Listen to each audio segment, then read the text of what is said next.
dan teman-teman PT sekalian. Pertama-tama kami mengucapkan terima kasih karena telah diberikan kesempatan untuk kita bisa membantu PT-PTN di asuransi. Mungkin dari saya sebelumnya ingin mengucapkan dulu nih selamat Imlek bagi yang merayakannya dan selamat berpuasa bagi yang merayakan. Kita selalu untuk PT-PTN dan teman-teman semua. Dan hari ini saya membawa itu langsung dari pusat prudensialnya langsung. Sini.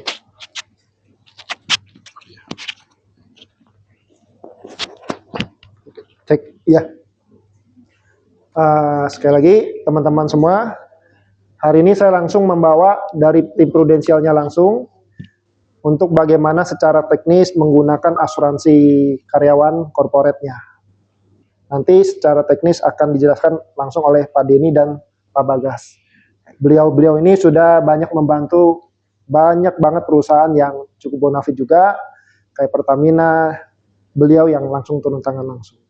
Nah, oleh karena itu, terima kasih dan kami akan memulai acaranya ini dan kita doakan semuanya lancar ya. Silakan Pak Denny. Oke.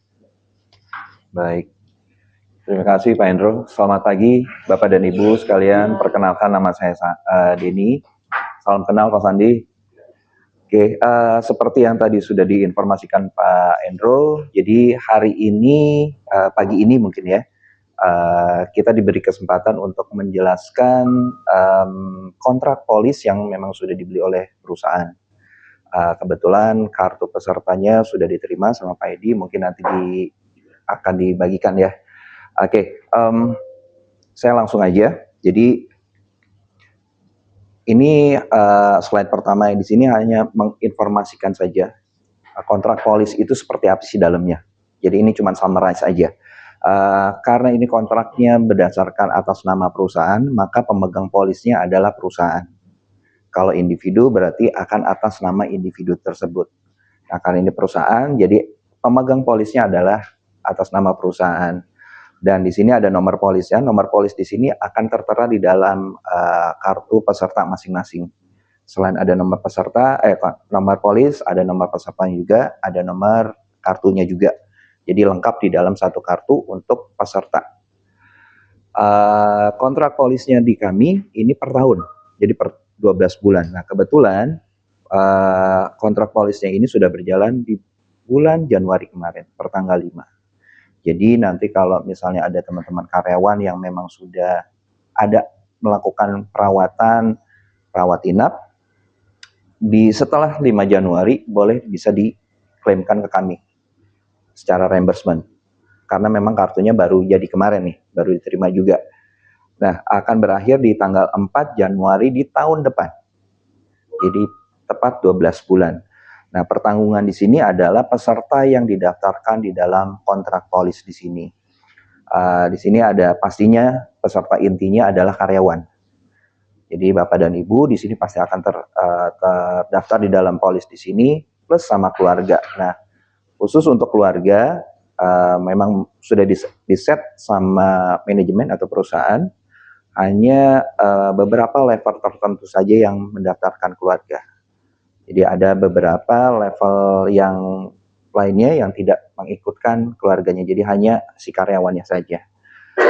Nah, di dalam kontrak polis di sini yang tercover adalah manfaat rawat inap sebagai manfaat dasar.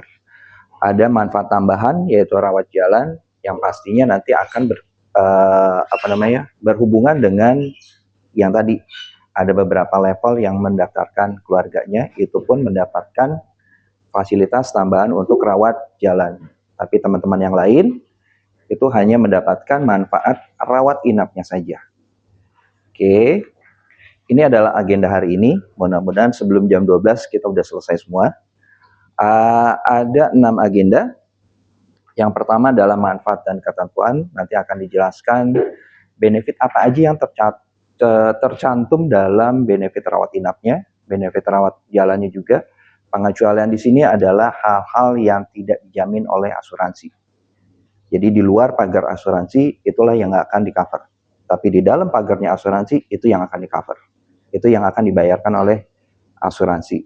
Nanti kita juga akan jelaskan prosedur klaimnya seperti apa, bagi yang pakai kartu ataupun yang tidak pakai kartu. Kalau pakai kartu namanya kita sebut adalah cashless. Jadi peserta bisa datang ke rumah sakit tanpa harus bikin perjanjian depositnya harus berapa, nanti akhirnya harus bayar dan seperti apa. Kartu itu nanti akan sebagai penjamin biaya perawatan si pasiennya. Tapi kalau reimbursement nanti ditanggung dulu sama pesertanya, baru diklaimkan ke asuransinya. Kita juga nanti akan informasikan saran dan hal yang penting terkait klaimnya nanti seperti apa. Kita akan informasikan beberapa fitur yang akan didapat oleh setiap karyawan dalam yang terdaftar di dalam polis di sini. Juga kita juga akan informasikan informasi atau layanan yang akan bisa diakses oleh setiap peserta. Kita masuk ke manfaat dan ketentuan, agenda yang keduanya. Mohon maaf kalau misalnya tampilnya terlalu kecil ya. Pasti nggak akan kelihatan ya. Tapi nggak apa-apa. Karena materi ini kita sudah berikan ke Pak Edi, nanti Pak Edi bisa distribusikan ke teman-teman. Apa yang ada di sini pasti akan sama yang diterima sama Bapak dan Ibu. Nah, di tabel rawat inap di sini, ini ada banyak item manfaat yang tercakup di dalam benefit rawat inap. Yang pastinya di benefit rawat inap di sini mengcover kamar, kelas kamar, atau nominal kamarnya. Nah, di dalam rawat inap di sini ada 3 layer atau 3 plan atau 3 level berdasarkan level jabatan yang ada di perusahaan. Mungkin ada yang masuk level 1, level 2, level 3, ataupun level 4. Jadi sebenarnya ada 4 layer. Cuman memang karena keterbatasan slide-nya, jadi saya ambil cuma 3 plan aja. Oke, selain kamar, pastinya akan ada juga dokter yang merawat saat si pasien itu akan menjadi pasien dari rumah sakitnya. Nah, untuk dokter yang merawat di sini ada 2 macam. Ada dokter umum sama dokter spesialis. Jadi dua-duanya masih bisa tetap bisa tercover di dalam benefit rawat inap. Kapan biasanya akan dirawat oleh dokter umum? Biasanya kalau pasiennya itu sebelum masuk ke kamar perawatan, misalnya masuk ke ruang UGD dulu nih. Nah, biasanya dokter umum yang akan maju tuh biasanya, atau dokter koas, atau dokter jaga. Itu kalau ditanya itu boleh nggak? Boleh, karena tercakup di dalam benefit rawat inapnya. Nah, saat masuk ke kamar perawatan, dia harus dirawat oleh dokter spesialis, misalnya dokter spesialis internis, atau misalnya spesialis jantung dan lain sebagainya, itu pun akan tercover di benefit rawat inapnya di item dokter spesialis. Nah, pastinya dokter umum sama dokter spesialis ini punya limit atau plafon sendiri-sendiri. Pasti akan berbeda. Yang lebih mahal pastinya adalah di dokter spesialis. Nah, untuk dokter sendiri di sini batasannya adalah per hari. Walaupun saat si pasiennya nanti dirawat inap, dokter spesialis itu datangnya misalnya pagi dan sore, berarti 2 kali nih. Akan dihitung 1 limit aja di sini. Contohnya saya ambil untuk yang plan 1, dokter spesialisnya per kunjungan atau per harinya itu adalah 1,2 juta. Sekali datang misalnya si dokter spesialis ini di charge 1 juta nih misalnya. Pagi sama sore dia datang berarti kan 2 juta. Nah, si dokter yang prudent akan cover itu cuma 1,2 juta aja. Sisanya kemana? Sisanya nanti akan menjadi tanggungan si peserta. Kita sebut itu excess atau selisih biaya yang ditanggung asuransi dengan biaya yang di-charge-kan oleh si rumah sakit. Dan kalaupun nanti ternyata saat perawatan rawat inap perlu dilakukan operasi, itu pun tercover di dalam benefit rawat inap. Nah, di pembedahan di sini ada 4 kategori, ada 4 kelas treatment dari pembedahan. Yang tertinggi adalah bedah kompleks, yang kedua adalah bedah sedang, yang ketiga adalah bedah sedang. Yang pertama bedah kompleks, ada bedah besar, ada bedah sedang, sama bedah kecil. Jadi semua kategori pembedahan di sini ada di dalam benefit rawat inap. Nah, untuk breakdown-nya atau detailnya bedah kompleks itu masuknya apa, besar itu apa, dan lain sebagainya itu tercantum di dalam polis. Nanti ada di bagian halaman belakang kalau nggak salah. Itu ada rinciannya, masuknya kemana bedah ini ada di dalam polis. Nah, untuk pembedahan di sini batasannya bukan lagi per hari, tapi per kejadian atau per kasus operasi. Artinya limit setiap kategori di pembedahan ini akan pulih kembali di hari ke-11 setelah pasiennya keluar dari rumah sakit. Contohnya, di sini ada kategori bedah kompleks. Contoh dari bedah kompleks salah satunya adalah operasi jantung. Operasi jantung bedah kompleks di sini jatahnya adalah 90 juta. Yang plan 1 ya, 90 juta. Ternyata di sini ada kasus peserta dilakukan rawat inap dan harus operasi bypass misalnya. Habislah 90 juta. Berarti Pru akan ganti 90 jutanya. Perawatannya dari tanggal 1 Februari sampai dengan tanggal 5 Februari. Tanggal 6 dia keluar, ternyata dianjurkan lagi sama si dokternya, Bapak harus pakai ring. Karena jantung juga.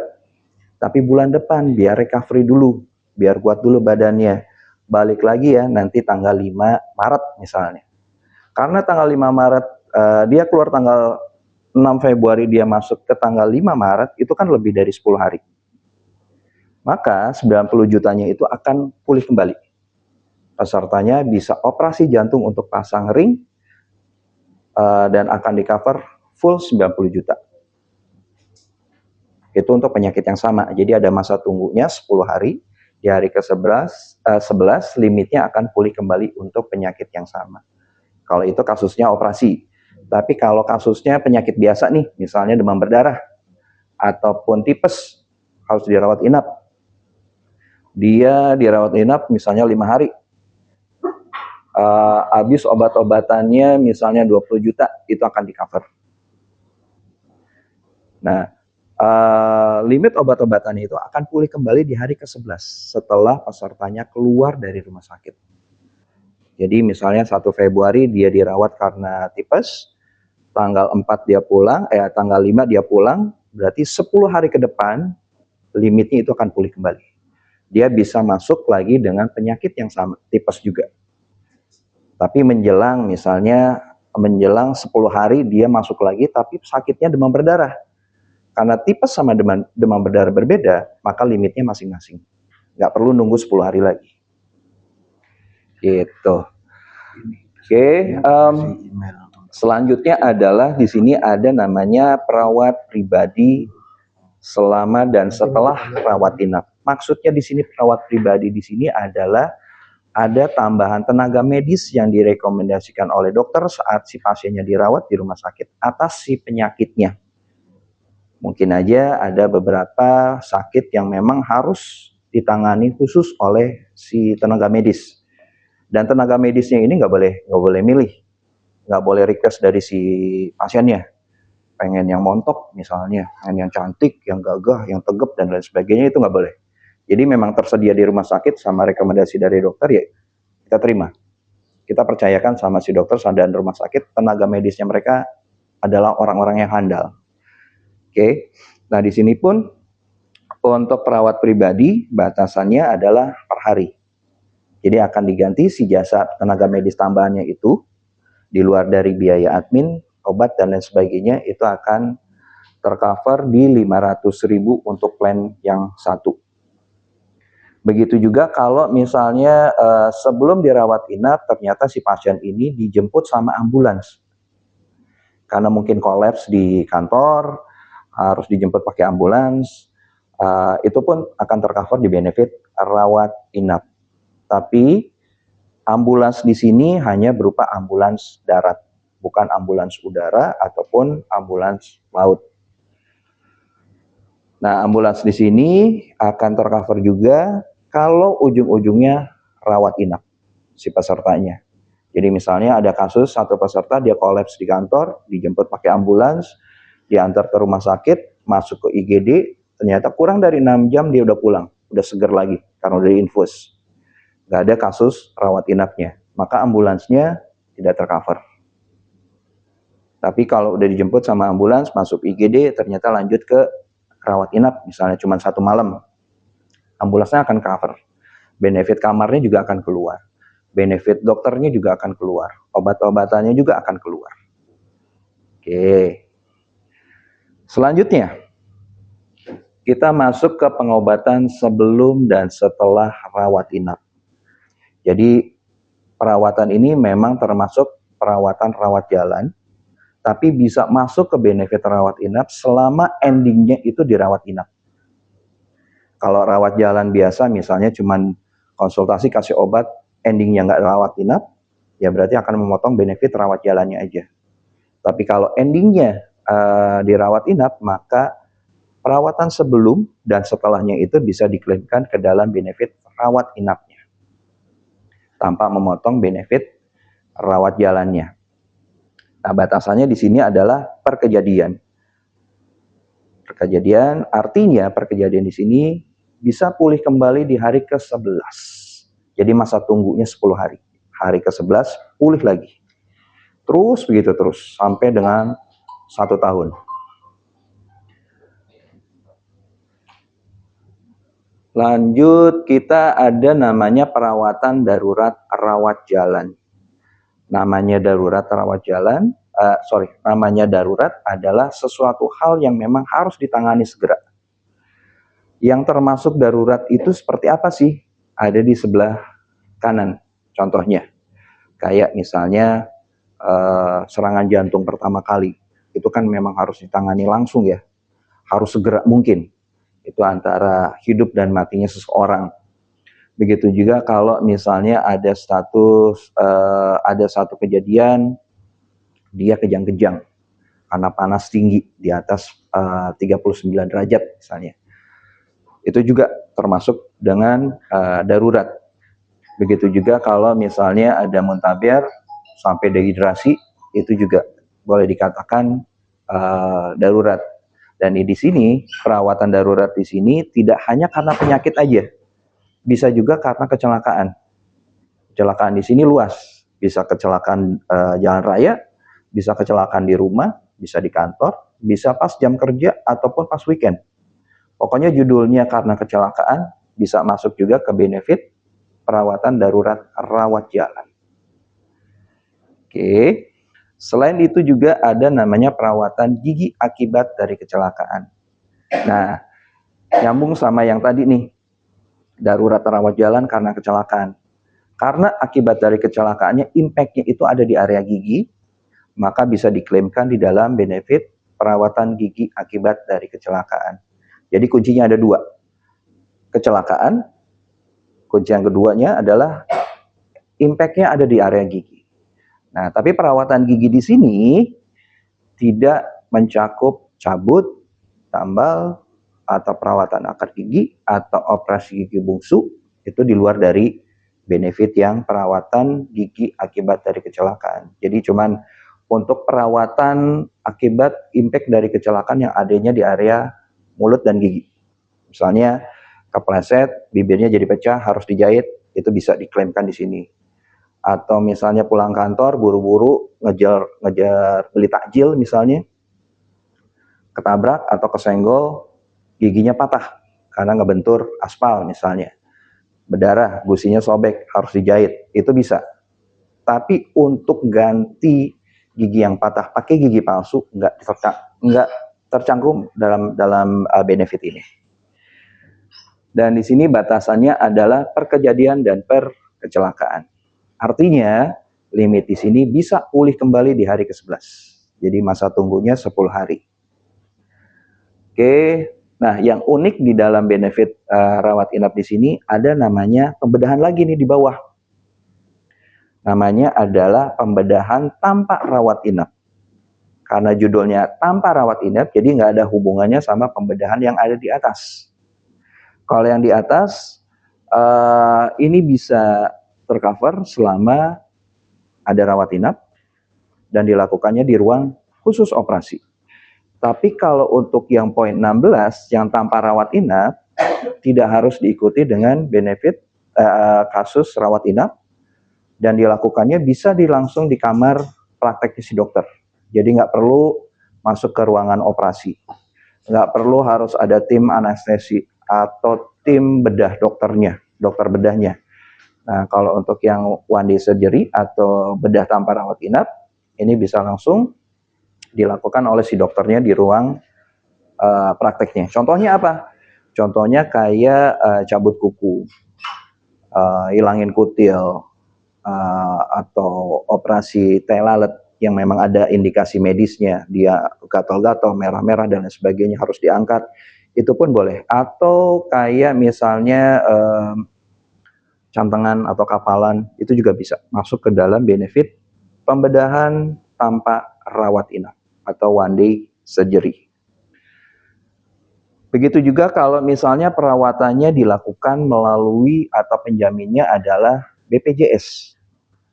Mungkin Bapak dan Ibu di sini punya juga BPJS, baik yang mandiri ataupun dari perusahaan. Kalau ada kasus misalnya dirawat inapnya pakai BPJS, maka peserta tersebut atau pasien tersebut bisa mengklaimkan dana tunai hariannya ke polis ini. Jumlahnya berapa? Sebesar apa? Besarnya adalah besar kamarnya jatahnya dia dikali lama hari dia dirawat di rumah sakit BPJS. Contohnya di plan 1 jatahnya dia adalah 1.200.000, ternyata dia dirawat karena demam berdarah misalnya di BPJS selama 5 hari. Berarti 1,2 dikali 5 hari. Dia bisa mengklaimkan dana tunai hariannya sebesar itu di polisnya Pru. Nah, yang terakhir, ini kalau misalnya ternyata saat si pesertanya ini dirawat di rumah sakit, ternyata meninggal, maka polis ini pun bisa mengeluarkan santunan kematian untuk si ahli warisnya. Begitu juga kalau misalnya meninggalnya di rumah, juga bisa. Yang penting dia meninggal dunia, selama memang ada konfirmasi dari perusahaan, kalau misalnya bukan saat dirawat. Oke, sejauh ini ada pertanyaan Bapak dan Ibu untuk rawat inap? Atau cukup jelas? Atau saya terlalu cepat informasinya? Boleh, Pak. Tadi kan mengenai kamar ya. Kalau kamar ketersediaan kamar full itu upgrade plannya atau bagaimana, Pak? Oke, itu akan terjawab di slide berikutnya sih sebenarnya, Pak. Nah, jadi yang perkejadian bisa refill itu semua yang bertuliskan perkejadian itu bisa refill setelah 10 hari, Pak. Betul. Jadi tadi disebutkan perkejadian, jadi saya pastikan dulu, Pak. Itu memang setelah 10 hari berarti bisa terpenuhi lagi untuk kuotanya itu, Pak. Betul, Pak. Jadi selain per kejadian di sini kan ada juga per kecelakaan. Atau juga ada per hari. Kalau per hari ya pastinya tiap hari akan refill. Nah, untuk yang per kejadian sama per kecelakaan itu refillnya per 10 hari. Dengan penyakit yang sama? Betul. Penyakit beda bisa juga. Kalau penyakitnya beda nggak perlu lagi nunggu. Nggak perlu nunggu. Untuk penyakit yang sama nunggu 10 hari, Bu, jedanya. Iya, betul. Ada lagi, Pak Adi? Oke. Kurang lebih kita juga cantumin deskripsi dari item per itemnya yang tadi saya informasikan. Oke, mungkin ini saya akan menjawab pertanyaan tadi Pak Edi.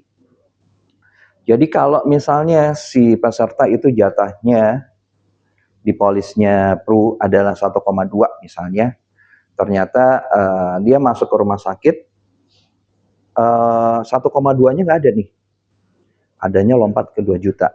Di bawahnya ada nggak? Ada, misalnya di 800 misalnya. Nah ternyata 1,2-nya itu nggak ada, berarti si pesertanya nggak bisa dirawat dong, tetap bisa dirawat. Pesertanya bisa naik langsung ke yang kamar 2 jutanya. Kita sebut adalah toleransi naik kelas kamar, tapi memang kita berikan toleransinya itu selama 3 hari maksimum untuk naik ke kelas kamar 2 jutanya. Di hari keempat, kita akan sarankan pesertanya untuk turun kamar, turun kelas. Fungsinya untuk apa? Biar di hari keempat sampai dengan tanggal kepulangannya tidak dihitung ekses kamarnya. Tapi kalau misalnya pesertanya tetap udah nyaman di sini, udah enak nih, sofanya juga pakai sofa bed, biar yang nunggu juga nggak repot, nggak apa-apa. Kita tetap akan kasih penjaminan. Tapi memang di hari keempat sampai dengan tanggal kepulangan, itu akan dihitung ekses kamarnya. Nggak cuma kamarnya aja, dokternya, obatnya, hasilnya akan berbeda. Di kelas kamar 2 juta, kelas kamar 1 juta, pasti beda. Walaupun obatnya sama, walaupun dokternya sama. Oke, jadi kita akan mengikuti charge dari si rumah sakit tersebut. Itu kalau misalnya tidak tersedia. Tapi kalau misalnya di rumah sakit tersebut ada nih 1,2, tapi penuh. Gimana? Boleh nggak naik? Boleh. Selama memang si kamar yang menjadi haknya kita itu penuh, dan ada 1 level di atasnya, dan ada 1 level di bawahnya. Selama 3 hari juga dikasih. Di hari keempat, kita akan sarankan untuk turun kamar, turun kelas. Oke, ini contohnya. Yang paling kiri itu contoh kalau misalnya kamarnya tidak tersedia dan kamarnya penuh. Nah, kalau misalnya yang di contoh sebelah kanan, ini contohnya adalah di rumah sakit tersebut, kamarnya tidak tersedia, dan si peserta harusnya kalau misalnya kamarnya, kalau di contoh ini kan kamarnya dia jatahnya 600. Yang sebelah kanan ya, kamar dia jatahnya 600, ternyata di rumah sakit tersebut kelas 600 nggak ada nih, artinya tidak tersedia nih. Yang tersedia 750, 1 juta, sama 1.500.000. Artinya, ketentuan tadi naik kelas kamar kalau kamar tidak tersedia tidak terpenuhi di sini. Tapi kalau cashless-nya bisa dijaminkan nggak? Bisa. Selama memang rumah sakit tersebut rekanannya Pru, cashless-nya bisa dijaminkan. Tapi untuk fasilitas toleransi kelas kamarnya, kalau dia menempati, jangankan yang kelas 1, kelas 3 pun, itu menggugurkan fasilitas toleransi naik kelas kamarnya. Karena apa? Karena di bawah kelas 3 itu nggak ada. Jadi syaratnya tadi saya informasikan, toleransi naik kelas kamar di sini, baik yang tidak tersedia atau penuh, harus ada 1 tingkat di atas, 1 tingkat di bawah juga. Kalau yang case yang kanan, paling kanan, kelas yang di bawahnya juga nggak ada. Adanya di atas semua. Maka fasilitas toleransi kelas kamarnya ini tidak bisa diberikan. Artinya di hari pertama sampai dengan tanggal kepulangan akan dihitung ekses kamarnya. Oke, kita masuk ke benefit rawat jalan. Di benefit rawat jalan di sini berbeda seperti yang ada di benefit rawat inapnya. Jadi benefit rawat jalan di sini hanya khusus untuk plan 1 sama plan 2 saja. Jadi yang paling, saya balik ya. Jadi plan yang ada paling kanan, paling kiri sama yang tengah aja. Yang berlaku untuk benefit rawat jalannya. Benefit rawat jalannya di sini mencakup ada dokter, baik dokter umum ataupun dokter spesialis, ada untuk obat-obatan saat dia dirawat atau saat dia konsultasi dan diresepkan oleh dokter, ada juga pemeriksaan diagnostik. Diagnostik ini contohnya kayak ada rujukan harus ronsen, harus cek lab, harus MRI, dan lain sebagainya, itu akan masuk ke perawatan diagnostik. Kalau memang dibutuhkan atau direkomendasikan oleh dokter melakukan fisioterapi oleh si dokternya, ini pun akan tercover di benefit rawat jalannya. Nah, di benefit rawat jalan di sini tidak mengenal lagi limit, tapi sesuai dengan tagihan kita akan cover. Nah, covernya itu akan sesuai dengan limit yang ada di bawahnya. Apakah si karyawan tersebut masih single, karyawan tersebut sudah menikah, karyawan tersebut sudah punya anak, 1, 2, 3, itu limitnya beda-beda. Jadi limit yang di bawah itu yang membatasi manfaat yang ada di benefit rawat jalan. Ini khusus untuk plan 1 dan plan 2. Oke, ini deskripsi dari rawat jalan yang ada di atas. Oke, kita masuk ke pengecualian. Kebetulan pengecualian ini akan dibawakan sama Pak Bagas. Hah? Oh, oke. Oke, berarti saya lanjut lagi. Untuk pengecualian di sini seperti yang tadi saya informasikan, ini adalah pagar dari asuransi. Di luar pagarnya berarti ini masuk ke pengecualian. Kalau di dalam pagarnya asuransi berarti akan pengcoverannya di benefit tadi, rawat inap, rawat jalan, dan sebagainya. Oke, di pengecualian di sini di setiap perusahaan asuransi pasti akan ada namanya masa tunggu. Masa tunggu untuk pengcoveran beberapa jenis penyakit yang memang sudah diplotkan di asuransi. Nah, untuk di kontrak polis di sini, masa tunggunya untuk penyakit-penyakit tertentu ini sudah dihapuskan. Contohnya apa sih penyakit-penyakit tertentu? Contohnya, kayak ada satu peserta dia udah punya riwayat jantung, atau sudah punya riwayat kanker, ada tumor, ataupun dia punya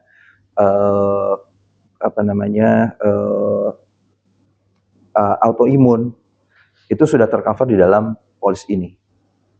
Kecuali kalau misalnya ada dia berhubungan sama pengecualian polis poin yang lain, itu pasti tidak akan tercover. Jadi masa tunggu di sini ada 17 penyakit, itu ada di polis, bisa dibaca nanti, mungkin Pak Edi bisa share juga ke teman-teman karyawan. Terus yang menjadi pengecualian berikutnya adalah partisipasi aktif dalam satu kegiatan yang impact-nya jadi huru-hara. Kalau di sini kan ada perang ya, kalau kita kan perang nggak ada ya di Indonesia ya, tembak-tembakan kayak di Ukraina kayak gitu nggak ada. Cuman mungkin adalah kerusuhan atau ikutan demo, endingnya rusuh, timpuk-timpukan atau tawuran.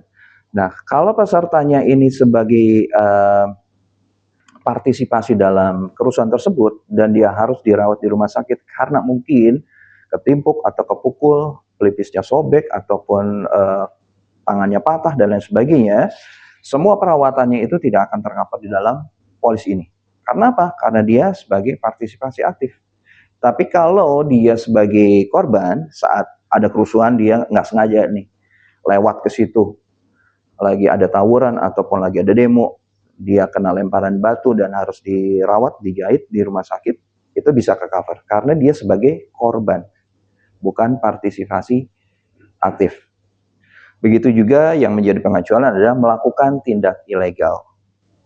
Tindak ilegal di sini pastinya kita akan mengikuti koridor ketentuan hukum yang berlaku di Indonesia.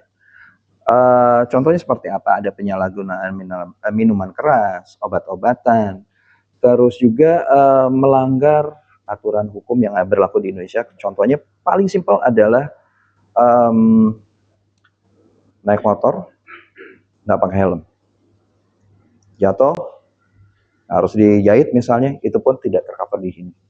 Atau misalnya satu kecelakaan karena buru-buru dia lawan arah, pakai helm ya, SIM ada, STNK jalan, plat nomor oke, udah ada, tapi lawan arah, tabrakan, dia harus masuk UGD. Di cover nggak? Nggak di cover. Asuransi taunya dari mana? Taunya dari rumah sakit.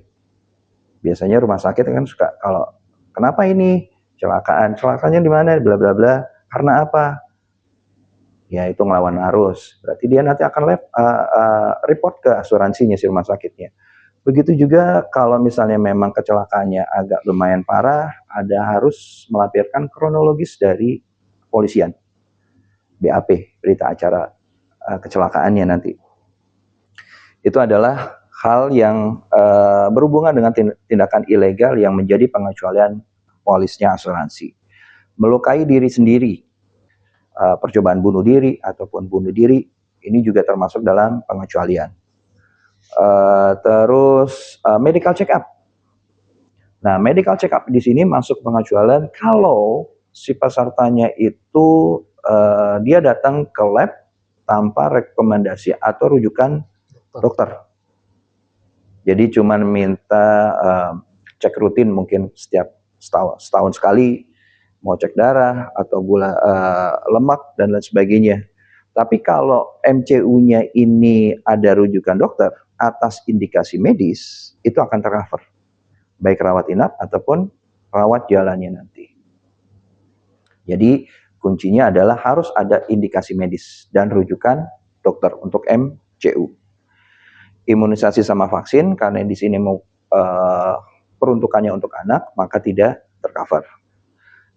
Sirkumsisi atau hitan atau sunat tanpa indikasi medis juga tidak tercover. Mungkin ada beberapa yang muslim, anak kecil harus selalu disunat karena memang arahan dari agamanya atau adat istiadat, ataupun mungkin ada peserta dewasa dia harus disunat karena kesehatan, itu pun tidak menutup kemungkinan seperti itu tidak tercover, kecuali sunatnya itu karena ada penyakit, contohnya penyumbatan saluran kencing, pengapuran, itu kan penyakit, harus disunat, ya udah akan tercover nanti sunatnya.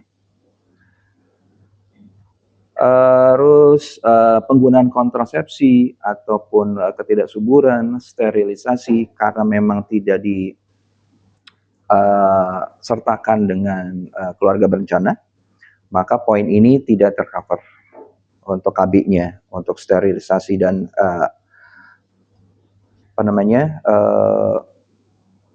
pengaturan kelahiran. Begitu juga kalau misalnya ada satu kasus dia harus dioperasi tapi termasuk kosmetik, operasi plastik misalnya, itu pun tidak tercover, kecuali operasi plastiknya di sini merupakan operasi rekonstruksi dari anggota tubuh yang terimpact. Contohnya apa? Contohnya ada tetangga kita kebakaran, kita bantuin si peserta ini, bantuin mademin, tapi ternyata pas nyiram airnya, si apinya malah meledak, malah mengarah ke kita, dan terbakarlah tangannya misalnya, yang jarinya ada 5, sekarang jadi ada 3, jadi 4 lah misalnya, karena 2 jarinya ini lengket karena kebakar. Mau nggak mau, karena terjadinya di tangan kanan dan dia harus bekerja dengan jari-jarinya dia, mau nggak mau harus dioperasi untuk bisa memisahkan si jari yang lengket di sini. Nah, operasi tersebut masuknya ke dalam operasi rekonstruksi. Tapi bisa jadi operasi yang keduanya itu untuk memuluskan kembali kulitnya, itu masuknya ke estetika. Itu yang nggak tercover. Oke.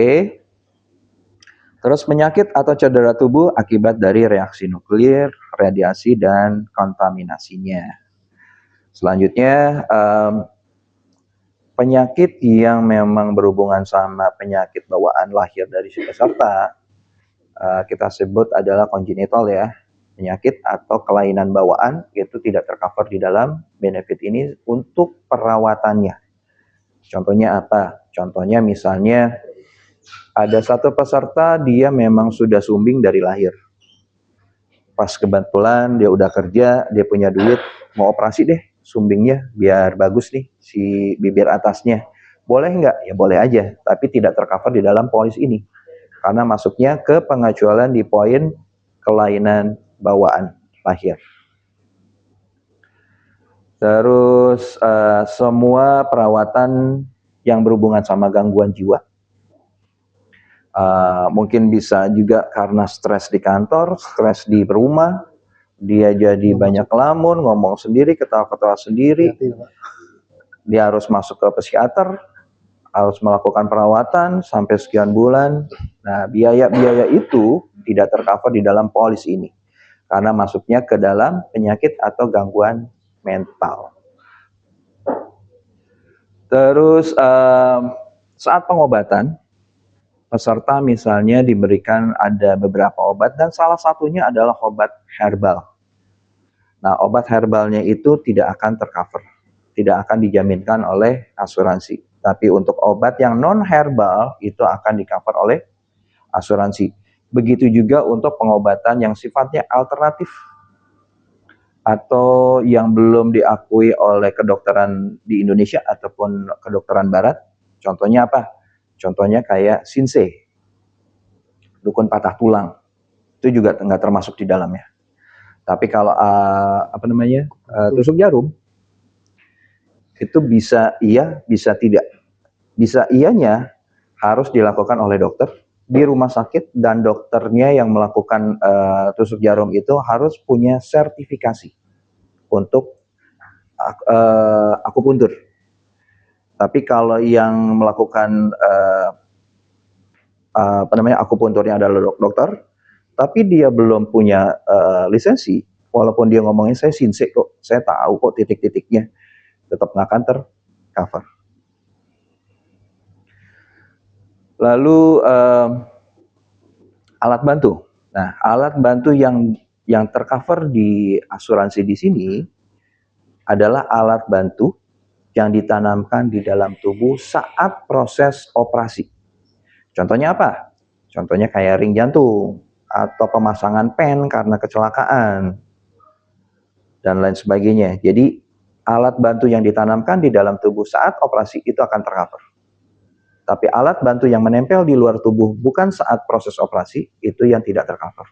Contohnya apa? Contohnya kayak collar neck. Mungkin aja si pesertanya terlalu banyak main handphone, jadi otot belakangnya dia capek, dia harus ada fisioterapi, dan dia harus pakai collar neck nih. Nah, collar neck ini termasuk di dalam alat bantu yang menempel di luar tubuh. Itu yang tidak tercover. Begitu juga kalau misalnya ada satu kecelakaan, dia dioperasi, dia harus pakai tongkat saat pulang. Tongkatnya nggak akan di-cover. Begitu juga kursi roda.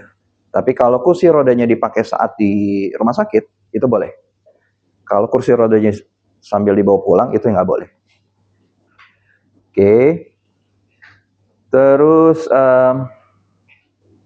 semua perawatan yang berhubungan selama HIV dan AIDS itu yang tidak tercover. Tapi kalau HIV atau AIDS-nya itu karena transfusi darah, itu bisa tercover di dalam polis, baik rawat inap ataupun rawat jalan. Jadi kuncinya adalah harus karena transfusi darah, bukan yang lainnya. Karena nyambung sama poin di bawahnya nih, penyakit akibat dari hubungan seksual. Bisa jadi impact-nya adalah kena sakit HIV atau kena AIDS atau penyakit lainnya. Yang berikutnya adalah biaya non medis yang tidak tercover di dalam polis ini. Biasanya akan muncul di kasus rawat inap. Biaya non medis ini contohnya kayak apa? Kayak misalnya kalau contoh di dalam sini adalah sabun, ada tisu, ada mungkin aja koran, atau tambahan menu makanan, atau extra bed untuk yang nungguin, dan sebagainya. Itu masuknya ke dalam biaya non medis. Jadi biaya yang tidak berhubungan sama si sakitnya si pasien. Jadi lebih berhubungan sama yang menunggunya. Terus perawatan dan pembedahan yang berhubungan dengan kehamilan. Kayak misalnya ada satu peserta wanita, dia lagi hamil, mau proses operasi karena melahirkan, karena sesar ya. Sesar karena mau melahirkan, ini tidak tercover. Selama polisnya ambil persalinan, maka sesarnya itu akan tercover. Semua yang berhubungan sama persalinannya itu tercover. Kalau polisnya ambil benefit persalinan. Kan di sini hanya rawat inap dan rawat jalan, maka benefit untuk yang berhubungan semua benefit dengan persalinan tidak tercover. Di sini juga ada pengecualian untuk manfaat meninggal dunia. Cuman 2 ini aja. Yang pertama adalah bunuh diri dan percobaan bunuh diri. Jadi pesertanya bunuh diri berhasil nih, mau dapetin santunan kematian yang tadi nggak dapat juga. Atau percobaan bunuh diri nih, bunuh dirinya nggak berhasil, tapi masuk rumah sakit. Nah, semua biaya masuk rumah sakit atas perawatan percobaan bunuh dirinya juga tidak akan tercover. Lalu keterlibatan dari pihak yang dipertanggungkan. Jadi maksudnya adalah misalnya keluarga kita tahu di polis ini ada uang warisan boleh dibilang ya, santunan kematian nih. Rupiahnya nggak seberapa sih sebenarnya, tapi mungkin lagi perlu banget nih, BU banget nih. Si pesertanya dibunuh untuk dapetin ahli warisnya, karena dia mungkin anaknya atau pasangannya dia. Nah, kalau misalnya ketahuan, maka uang santunannya nggak akan diberikan. Oke, selanjutnya adalah prosedur klaim. Jadi prosedur klaim di sini, Bapak dan Ibu bisa lihat alur kerja atau alur prosesnya untuk klaim, baik yang cashless, yang pakai kartu, dan yang reimbursement. Oke, untuk prosedur klaimnya nanti akan dibantu sama Pak Bagas. Kurang lebih nanti kartu yang Bapak Ibu terima tampakannya seperti ini. Jadi ada 2 muka. Tampak depan yang bagian merah putih. Di situ akan tertera nama Bapak dan Ibu, ada nomor pesertanya, ada nomor polisnya juga, ada nama perusahaannya. Bagian belakangnya itu karena kita kerjasama dengan Edmedica, maka setiap kartunya Edmedica pasti tampilannya seperti ini, kurang lebih seperti ini. Kalau Bapak dan Ibu punya asuransi pribadi yang providernya adalah Edmedica, belakangnya hampir sama seperti ini. Ada pita hitamnya untuk bisa nanti di swipe saat rawat jalan di rumah sakit atau rawat inap. Punya seperti itu, tapi halaman depan muka yang halaman pertama mungkin setiap asuransi akan berbeda. Oke, nanti di cross check aja sama kartu fisiknya, sama apa enggak. Oke, saya serahkan ke Pak Bagas. Baik, terima kasih.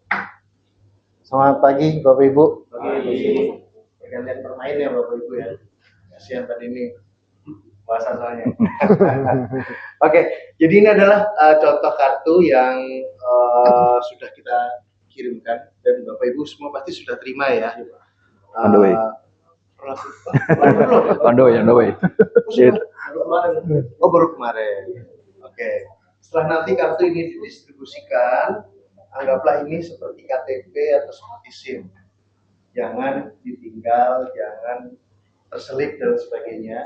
Karena kartu ini bisa membantu Bapak Ibu mendapatkan fasilitas cashless di rumah sakit dan di klinik rekanan Edmedica. Kalau nggak ada kartu Edmedica, maka berlaku no card, no service. Berarti mau nggak mau harus reimburse dengan biaya Bapak Ibu sendiri. Kan sayang ya. Mungkin kalau rawat jalan sih nggak seberapa, tapi rawat inap kan sayang. Jadi mungkin kalau untuk rawat inap bisa kita bantu sih disusulkan kartu 2x24 jam. Tapi sekali lagi itu tergantung si rumah sakitnya. Dia mau apa enggak ngasih kesempatan. Tapi kalau rawat jalan kan cepat. Jadi pastikan kartu selalu dibawa. Nah, ini saya mau menjelaskan prosedur klaim yang mungkin akan terjadi dan pasti bisa terjadi. Itu ada 3 kemungkinan. Kemungkinan pertama, Bapak Ibu menggunakan fasilitas cashless-nya. Artinya kartunya dibawa ke rumah sakit atau ke klinik rekanan. Stepnya ya saat pendaftaran, kartunya diserahkan ke mereka.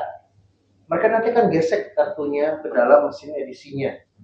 Ketika kartu di swipe itu nanti kita akan kita verifikasi nih. Pihak rumah sakit ini kan melakukan validasi. Benar kan nih?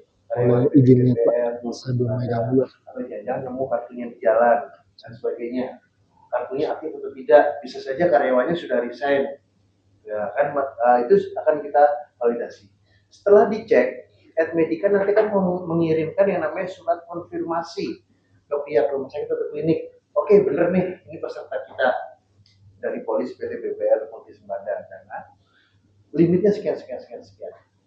Itu surat penjaminan awal itu Bapak Ibu sudah bisa tuh melakukan Perawatan. mendapatkan perawatan rawat inap itu. Tapi kalau keadaannya emergensi, yang ngurus bisa saja pihak keluarga. Ya, jadi bisa masuk ke IGD dulu, pihak keluarga yang mengurus. Begitu juga setelah selesai perawatan, sembuh, sudah boleh pulang, gantian nih rumah sakit yang akan mengirimkan berkas-berkasnya ke Admedica. Ada tagihan dari bangsal perawatan, dari apotek, dari laboratorium, dan sebagainya.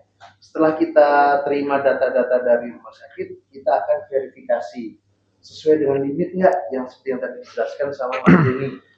Kamarnya sesuai limit atau ada yang perlu dibayar. Kalau ada ekses kan wajib bayar tepat. Obat, dokter, semua dihitung. Kalau clean, tidak ada ekses yang diselesaikan, peserta boleh pulang. Kalau ada ekses, maka harus dibayar tepat. Makanya tadi yang ketika ada toleransi naik kelas kamar, tadi saran kita dengan bijak memanfaatkan kelas kamar sesuai dengan hak. Jangan sampai timbul ekses yang membuat kitanya udah sembuh, pas mau pulang dari rumah sakit lihat tagihan eksesnya satu lagi. Ya. Ini adalah prosedur yang untuk rawat jalan bagi yang peserta yang memiliki benefit rawat jalan. Mirip-mirip di rumah sakit atau di klinik rekanannya, kartunya diberikan satu pendaftaran, nanti akan digesek, nanti akan keluar plafonnya, limitnya berapa. Bedanya ketika rawat jalan, setelah selesai melakukan perawatan, kartunya nanti akan digesek lagi untuk menghitung berapa total biaya yang dipakai pada saat rawat jalan tersebut, sehingga nanti kelihatan kan limitnya. Limitnya nggak otomatis terlihat. Yang terlihat adalah limit awal ketika gesek pendaftaran sama biaya yang dikeluarkan saat rawat jalan. Jadi kalau untuk menghitung limitnya mau nggak mau yang hitung sendiri. Ya kan, gampangnya gitu kan, waktu daftar digesek, oh limitnya 5 juta. Waktu udah selesai perawatan rawat jalan, tapi digesek habisnya 1.500.000. Ya, tapi kan ketika besok datang rawat jalan lagi, berarti kan limitnya 35 juta dikurangi 1,5. Seperti itu. Itu untuk cashless, nggak perlu keluar uang, cukup memberikan kartunya untuk digesek. Oke, kemungkinan yang kedua saat terjadi klaim prosedur, bisa saja Bapak Ibu cashless, tapi dengan menggunakan asuransi yang lain. Mungkin Bapak Ibu punya asuransi individu, pribadi dari Prudential, atau mungkin ada dapat kartu asuransi dari kantor suami, bisa jadi. Atau mungkin malah mau pakai BPJS, bisa aja kan. Intinya pengcoverannya sudah biayanya sudah di-cover melalui asuransi yang lain. Itu bisa kita lakukan yang namanya koordinasi benefit. Koordinasi benefit ini bukan double claim, tapi kita akan membayarkan selisih yang tidak dibayar oleh si asuransi pertama. Misal Ibu punya asuransi pribadi atau asuransi dari kantor suami, katakan perawatannya 10 juta, hanya diganti 8 juta. Yang 2 juta bisa diklaim ke kita. Jadi bukan double claim. Begitu juga dengan kalau misalnya menggunakan BPJS, Bapak Ibu ya. Kan sekarang BPJS sudah makin banyak nih aturannya. Ada obat yang nggak di-cover, ada tindakan yang nggak di-cover, sehingga Bapak Ibu harus membayarkan terlebih dahulu. Biaya itu bisa diklaim ke kita untuk selisihnya. Jadi kita bisa melakukan yang namanya coordination of benefit. Kondisi ketiga, ini benar-benar Bapak Ibu memang harus keluar uang nih. Karena mungkin lupa bawa kartu, atau kartunya belum diterima, udah keburu sakit, amit-amit. Atau mungkin memang udah terima kartu, tapi ketika lagi mudik lebaran misalnya ya, di kampung halaman, mungkin rumah sakit dan kliniknya belum rekanan dengan Admedica, belum kerjasama, sehingga harus membayar dengan biaya sendiri dulu. Nah, Kemudian yang ketiga, ini prosedur apabila terjadi klaim dengan cara reimburse. Kalau kita mau reimburse sebetulnya ada dua cara. Cara yang pertama itu cara yang lebih kekinian. Jadi bisa download dan upload dokumennya, tapi itu harus mengaktifkan portal Pruworks-nya. Kalau belum, berarti harus dengan cara yang konven. Dokumen klaimnya dikirim ke kami. Kantor kita di Kokas. Jadi mau dikirim lewat Tiki, mau dikirim lewat JNE, lewat GrabSend, atau mungkin minta tolong Pak Hendro untuk ngambil, nggak apa-apa. Yang penting diantarnya ke sini, ke kantor kita di Kokas, ke grup Claim Services. Dokumennya dimasukin semua ke situ. Nah, setelah dokumen itu kami terima, kemungkinannya kan berarti bisa ditolak atau bisa diterima. Ditolak kalau misalnya tadi masuk pengecualian yang tadi Pak Denny bilang, oh ternyata sakitnya gara-gara ikut demo hari buruh misalnya, atau mungkin pas lagi cuti lebaran ternyata ikutan acara diving di mana atau bungee jumping di mana, sehingga nggak di cover. Kalau dia sesuai dengan pengcoveran ya pasti reimbursannya akan kita bayarkan. Tapi pengalaman nih Bapak Ibu, yang paling sering reimbursannya justru malah ke pending. Ke pending dalam arti apa? Belum tahu nih ditolak atau disetujui karena dokumennya kurang lengkap. Itu yang paling sering terjadi kalau ada proses klaim. Jadi nanti saya akan sampaikan kalau mau reimburse perlu dokumen apa aja. Yang pasti ya kebayang ya, diagnosanya, kopi resepnya, lalu juga ada rincian biayanya, itu nanti pasti ada. Itu yang paling sering Bapak Ibu terjadi kalau dokumen reimbursement. Klaimnya ketunda karena belum lengkap. Nah, ini saya mau ngasih tahu, kalau yang namanya reimburse dokumen itu kadaluarsanya cukup panjang, 90 hari dari sejak tanggal kejadian. Jadi misalnya mudik nih, harus perawatan di sana, keluar uang sendiri, katakan tanggal 1 April. 90 hari Bapak Ibu punya waktu untuk mengajukan klaim reimburse. Nggak usah buru-buru di reimburse, tapi ternyata nanti ujung-ujungnya kurang ini, kurang itu. Kan nanti malah jadi tektokan. Sementara kalau kita mau nge-reimburse kan maunya kan buru-buru ya, biar uangnya kembali. Jadi 90 hari Bapak Ibu punya waktu. Lengkapi dulu, pastikan dulu sudah komplit baru dikirim. Kalaupun ternyata nanti ada yang nggak lengkap, udah dicek nih, ternyata masih ada aja nih stempel dokternya mungkin kelupaan atau tanda tangan dokternya kelupaan. Kita akan kasih tambahan waktu 30 hari untuk melengkapi dokumen tersebut. Ya, jadi 90 plus 30 kan 120 hari. Kalau lewat dari 120 hari udah kadaluarsa klaim. Dan itu cukup banyak kejadian. Pak, saya lupa Pak, uang saya masih banyak waktu itu, jadi saya nggak buru-buru ngeklaim. Pas ingat ada klaim yang belum reimburse, ternyata udah kadaluarsa, kan sayang, ya. Nah, kita itu cuma butuh waktu 10 hari kok semenjak dokumen kita terima, kita analisa, kita bayarkan ke peserta, itu hanya butuh waktu 10 hari kerja, ya kan? Jadi ya jangan sampai kadaluarsa klaimnya karena mungkin lupa lupa ngirim, atau udah ngirim tapi nggak lengkap, terus nggak kunjung dilengkapi sehingga menjadi lewat dari tanggal kadaluarsanya. Sayang. Itu kalau harus menggunakan cara reimburse. Di sini sudah kita hampir sampaikan dokumen apa aja sih yang diperlukan untuk klaim rawat inap rawat jalan. Yang pasti ada formnya, ada form reimburse, ada form rawat inap dan form rawat jalan. Itu di rumah sakit itu sudah ada. Kalaupun di rumah sakit nggak ada, soft filenya pun juga sudah kita kirimkan ke HR berbarengan dengan e-police yang bisa di blast ke Bapak Ibu semua. Minimal bisa di print atau seperti Mas Denny selalu sedia 1 lembar di dompet. Kwitansi harus asli ya Bapak Ibu ya, nggak boleh fotokopian, scan, nggak boleh, harus asli. Karena sekali lagi klaim medical nggak boleh double claim. Jadi kalau misalnya sudah dipakai untuk reimburse ke kita, nggak akan bisa dipakai untuk reimburse tempat lain. Jadi kwitansi harus asli. Lalu harus ada rincian biayanya. Misalnya dirawat inap habis 10 juta atau rawat jalan habis 1 juta. Ada rinciannya. Buat dokternya berapa, buat obatnya berapa. Kalau ada tes labnya pasti ada. Kalau dikasih obat juga harus jelas. Obatnya apa aja. Tadi di pengecualian sudah disampaikan kan, ada obat yang nggak kita cover kalau dia mengandung herbal. Kalau dia obat tradisional itu nggak kita cover. Apalagi obat yang MLM punya itu nggak kita cover. Terus diagnosa itu harus ada agar kita bisa melihat diagnosanya ini masuk dalam pengecualian atau tidak. Oke.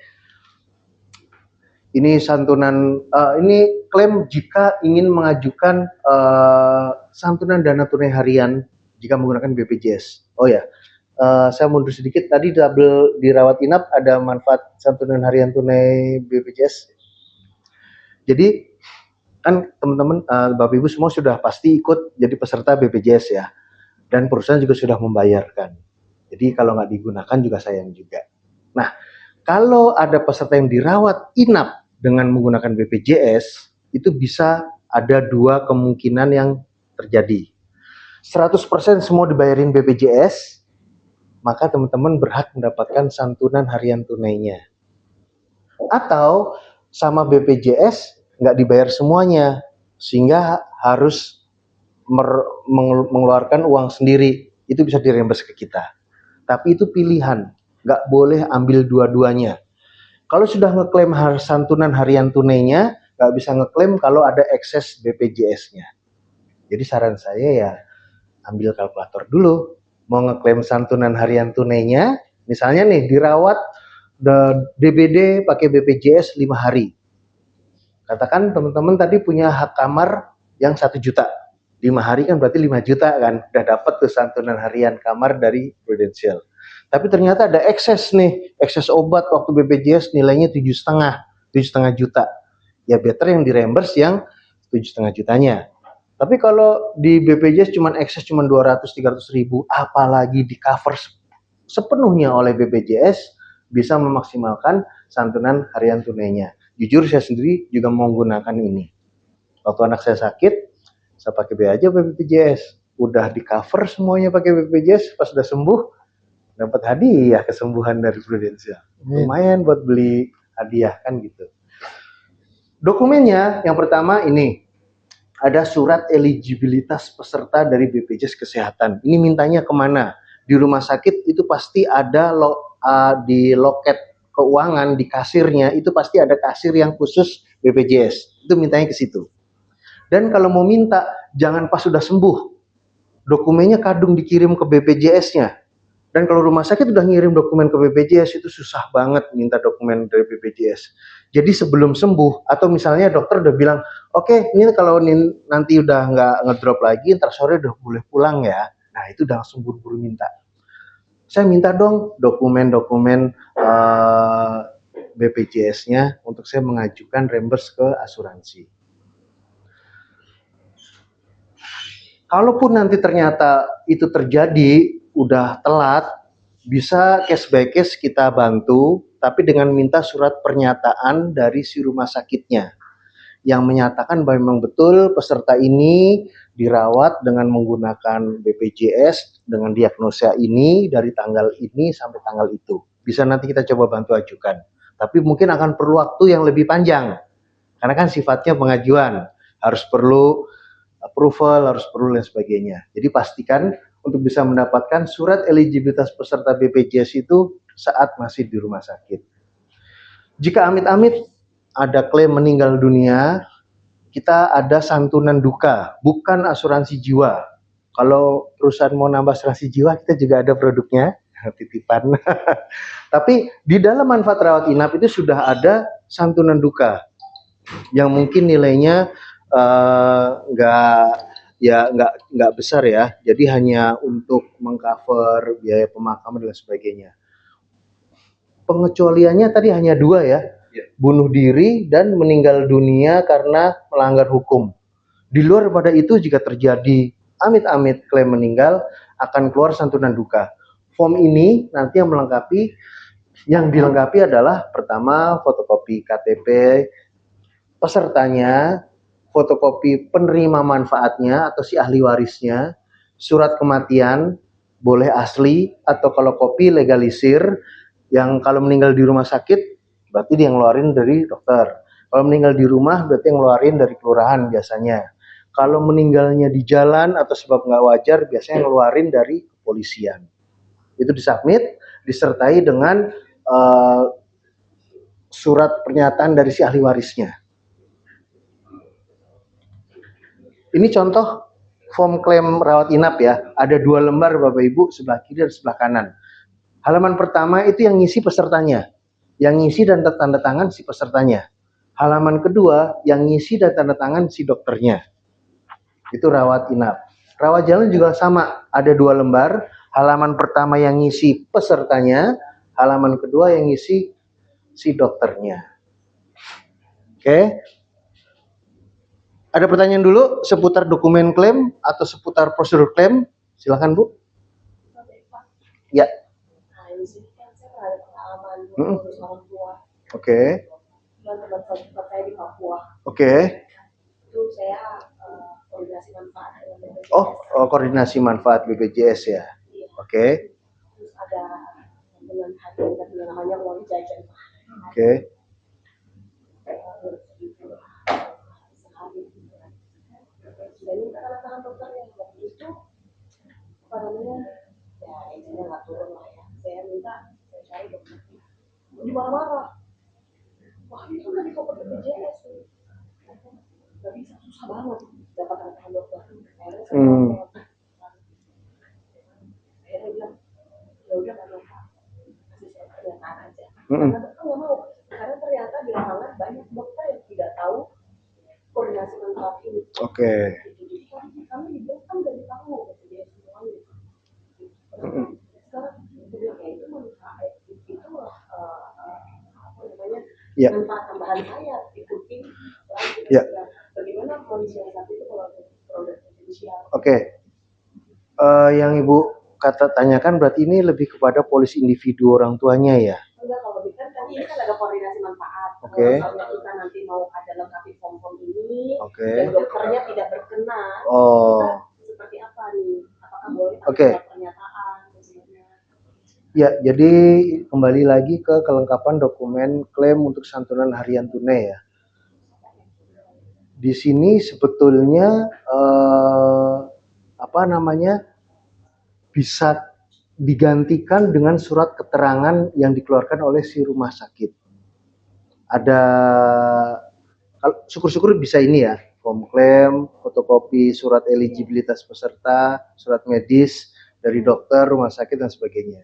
Tapi itu juga bisa digantikan juga dengan surat keterangan dari rumah sakit selama dia menjelaskan betul karyawan di cover dengan BPJS, dengan biaya BPJS, lalu dengan diagnosanya apa, sama dari tanggal berapa sampai tanggal berapa. Karena yang kita butuhkan sebetulnya hanya berapa harinya untuk kita kalikan dengan plafon kamarnya. Santunan harian kamar kan gitu, dirawatnya 4 hari punya plafon 500, berarti santunannya 500 kali 4.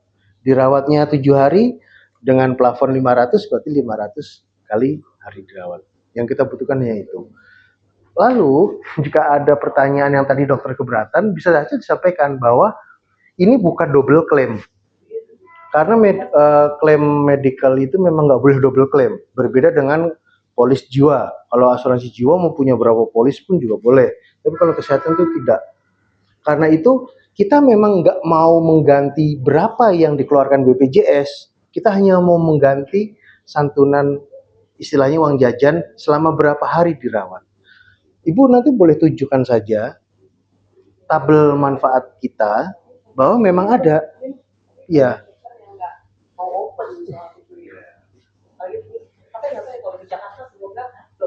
Harusnya kalau di Jakarta itu sudah jadi hal yang common. Ya. Ada pertanyaan lagi sebelum saya masuk ke tips. Nah, ini saran dan tips-tips nih terkait klaim. Ya. Yang tadi Pak ada koordinasi manfaat ya, kan kita bisa bukan double claim ya, maksudnya selisihnya kita dibayar. Yes. Tapi kan itu harus asli. Nah, sedangkan asli itu kan sudah di asuransi yang awal. Legalisir boleh Bu. Ya, Nih, makanya jadi di dalam sini hal- kan harus asli gitu kan seharusnya bisa dilegalisir aja ya. Bisa. Yes. Jadi kalau Ibu yang tanyakan itu berarti ada di paragraf paling bawah nih, dalam hal COB dengan perusahaan lain selain BPJS, maka harus melampirkan satu, kopi resume medis, kopi resume biaya, kopi kwitansi. Karena kan yang asli sudah pasti diminta asuransi pertama. Tapi itu kopinya kopi legalisir sih. Jadi mintanya ke si asuransi pertama. Bukan dari rumah sakit dong, Pak. Dari rumah sakit biasanya. Bukan. Rumah sakit keluarin, legalisir, kita kasih. Enggak, jadi kalau untuk yang koordinasi manfaat ini kan penjamin pertama adalah pihak lain. Betul. Ya. Nah, kita minta kopi legalisir dokumen yang sudah disampaikan dari rumah sakit ke si Asuransi pertama. asuransinya. Nah, yang ngeluarin legalisir adalah si perusahaan asuransinya, bukan rumah sakit. Betul. Karena nanti ada Biarkan mereka ya. ada poin terakhir nih Bu yang paling penting. Surat keterangan COB dari asuransi pertama. Nanti dia yang akan menuliskan biayanya berapa, sudah dibayar berapa, ekses berapa. Gitu. Jadi yang akan kita bayarkan nanti yang eksesnya. Pertanyaannya bagus. Ya. Selisihnya. Selisihnya yang dibayarkan kan. Oke, saya lanjut.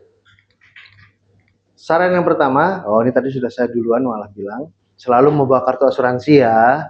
Tapi kalau terjadi kendala, ada nomor telepon dan juga WhatsApp 24 jam yang bisa Bapak Ibu manfaatkan.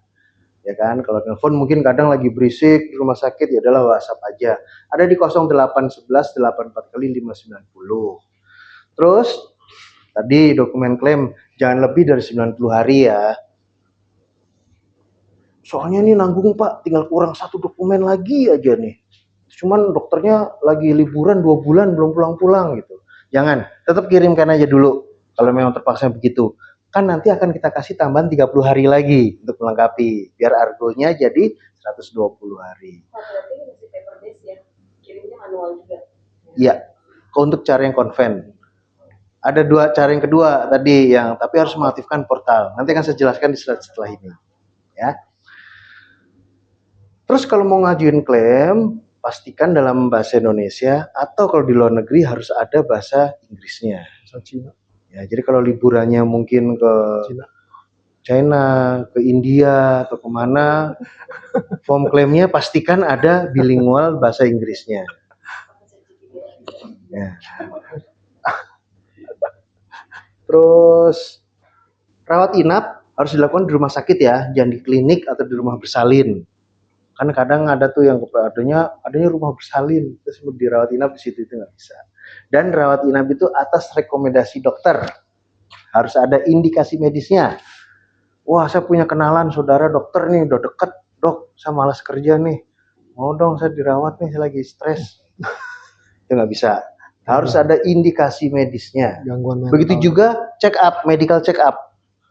Kalau kita medical check up atas keinginan sendiri untuk mengecek kondisi tubuh itu nggak akan di-cover asuransi. Tapi kalau kita ke dokter, konsultasi, lalu dokter menyuruh kita melakukan medical check up dalam rangka menegakkan diagnosa, itu akan kita cover.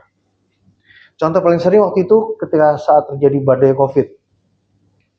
Banyak itu yang klaimnya ketolak gara-gara poin ini. Tetangga udah positif COVID. Udah 3 hari nggak nyium bau apa-apa. Saya yakin pasti saya positif nih. Datanglah langsung melakukan swab atau antigen. Bener positif. Ketika direimburse ke kita, ke asuransi, nggak di-cover. Karena atas inisiatif sendiri. Walaupun hasilnya positif. Tapi kalau kita datang ke dokter nih, konsul, dok, saya udah 3 hari nih, nggak nyium apa-apa nih dok. Terus tetangga kiri kanan juga udah pada positif COVID. Lalu dokter menyuruh kita antigen atau swab. Walaupun hasilnya negatif, itu di-cover oleh kita. Karena itu atas dasar rekomendasi dokter dalam rangka menegakkan diagnosa. Ya, itu bedanya itu. Ya.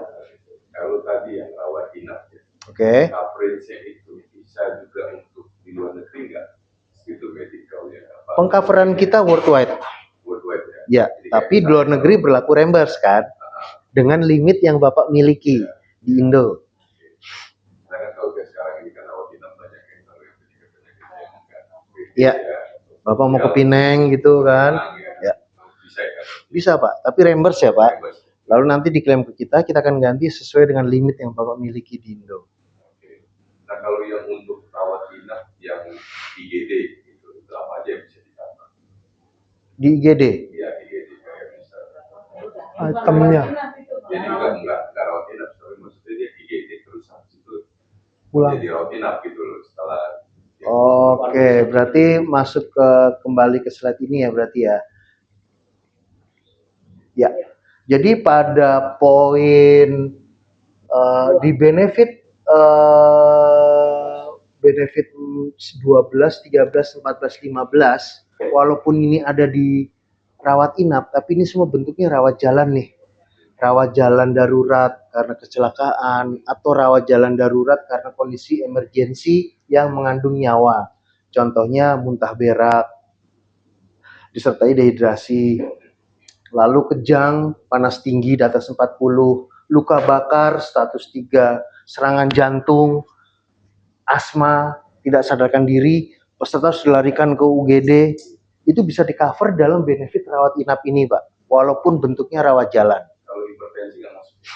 Hipertensi nggak masuk, maka akan di covernya di rawat jalan biasa. Enggak, rawat jalan biasa kalau dilakukan di rumah sakit rekanan ya bisa cashless dengan swab kartunya. Jadi kalau misalnya begini, kalau kayak saya nih tadi langsung aja ya. Saya itu kalau kena demam tinggi, misalnya tuh biasanya tuh kayak kemarin juga saya sering pernah karena COVID. Nah, COVID itu trigger COVID nih. Nah, tapi saya jadi tensi saya pasti jadi tinggi, bisa 160, bisa 110. Nah itu kalau misalnya saya masuk ke IGD terus rawat inap itu di cover nggak? Di cover Pak. Tapi karena tadi ada hipertensinya, itunya di cover ya? Di cover Pak. Bisa ya? Bisa. Mungkin Bapak mengacu kepada polis individu yang hipertensi itu masuk dalam pengecualian ya Pak? Iya. Kalau di kita, karena ada riwayat hipertensinya itu jadi nggak ada cover gitu. betul. Jadi kalau di polis individu, memang kita melakukan underrating secara individu. Ketika ada individu yang sudah memiliki penyakit existing, itu bisa nggak di cover, ataupun kalau di cover ada loading premi. Tapi kalau dalam produk Pruwox ini merupakan polis corporate, di mana pemegang polisnya adalah perusahaan, pesertanya seluruh karyawan, sehingga resiko sudah disebarkan merata ke seluruh karyawan. Jumlah karyawannya 25, jadi sudah disebar ke seluruh 25 itu, sudah tidak berlaku lagi namanya masa tunggu atau PEC atau penyakit individu tersebut. Jadi amit-amit nih, sudah ada yang pernah koma atau jantung, terus besok saya mau masuk rumah sakit, kita cover nggak? Jawabannya di cover. Karena kita bukan melihat sebagai per individu lagi, tapi kita sudah melihat secara corporate. Di cover, dirawat inap, dan kalaupun nggak berujung ke rawat inap, akan di cover juga di rawat jalan. Kalau untuk yang wanita ini ya, saya mewakili wanita Oke. ya Pak ya. Itu kan ada tadi yang tidak tercoverkan kalau masalah estetika ya. Nah kalau kulit, misalnya gatel gitu ya, ini kan kita alergi nggak bisa terdeteksi nih, tapi muncul kerap itu misalnya 2 hari 3 hari itu gatel gitu kan. Terus mungkin ada yang kulitnya itu sampai lebam atau misalnya terkelupas, bercak, atau kutil ya. Gitu ya. Betul. Nah itu bisa dikasih salep untuk menghilangkan itunya ya, Pak. Mungkin tadi ada tindakan operasi tadi yang tadi apa ya, cepat yang surgery yang apa tadi ya, One day surgery itu tercover bisa. Jadi bisa di cover untuk tindakannya, tapi yang untuk pemulihan kulitnya agar noda lukanya samar atau jadi putih lagi itu nggak di cover. Karena betul masuk ke dalam poin pengecualian atau kosmetik. Tapi kalau sakit kulit, alergi kulit, dikasih obat, dikasih penanganan, itu di cover. Kalau terdeteksi alergi kulit, tapi Iya. kalau tidak terdeteksi alergi, berarti jatuhnya kosmetik. Kosmetik ya, harus ada terdeteksi alergi ya, karena Betul. alergi ada banyak. Ya, jadi kita kembali kepada diagnosa si dokternya. gitu.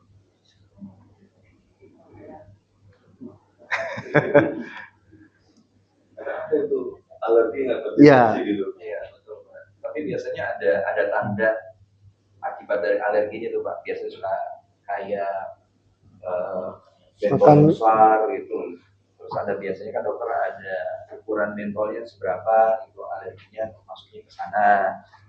Atau bekas misalnya kutu tunggal, kita kan nggak bisa deteksi nih gigitnya di mana, kenanya di mana.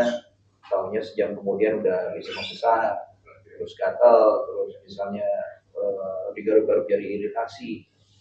Itu sebenarnya bisa di cover ya kita, Pak. Selama memang ya tadi kuncinya untuk asuransi adalah harus ada indikasi medis dulu. Gitu. Ya walaupun simptomnya nggak ada, tiba-tiba ujuk-ujuk nih misalnya keluar alerginya, pasti kan ada efek dari alerginya, Pak. Itu simptomnya. Apa mesti terdeteksi oleh dokter spesialis? Saya Diagnosanya kan memang harus ke dokter spesialis kulit Iya. maksudnya. Apa dokter umum Bisa aja saja. bisa maksudnya. Bisa Ya, saja sih. maksudnya, makanya diagnosanya apakah harus ke dokter spesialisnya? Kulit ya kulit. Gitu. Dokter umum atau juga spesialis? sih sebenarnya, Mm-mm. Pak, ya. Kalau untuk pertama misalnya datangnya ke dokter umum udah bisa mendiagnosa walaupun belum firm ya. Paling biasanya suka coba deh ke dokter kulit deh biar lebih jauh Kulit. lagi, bisa lebih dalam lagi nih sakitnya apa. Nggak jadi masalah, dokter umum sama dokter spesialis yang bisa cover. Jadi misalkan Ibu mau melakukan peninjauan ulang kan, berdasarkan diagnosa dari dokter umum ternyata masuk pengecualian nih.